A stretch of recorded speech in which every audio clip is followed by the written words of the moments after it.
Question 6.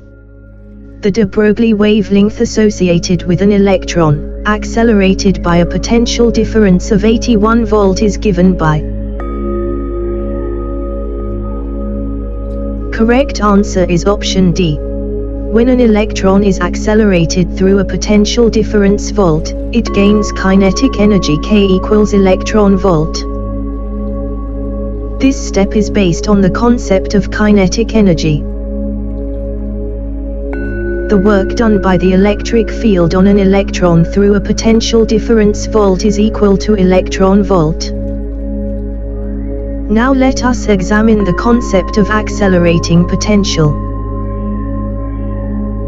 This work appears as kinetic energy of the electron.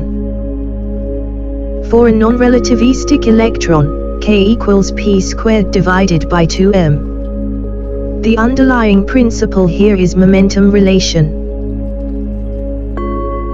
The kinetic energy of a particle is related to momentum by K equals p squared divided by 2m. Equating the two expressions, electron volt equals p squared divided by 2m. Thus, momentum p equals square root of 2 mv. The de Broglie wavelength is lambda equals h divided by p equals h divided by square root of 2 mv.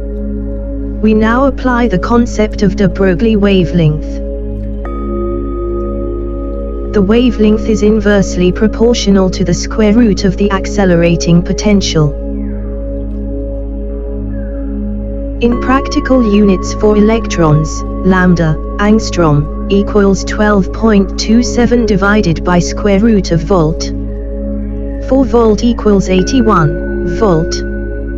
Lambda equals 12.27 divided by square root of 81 equals 12.27 divided by 9 equals 1.36 angstrom. Since 1 angstrom equals 0.1 nanometer.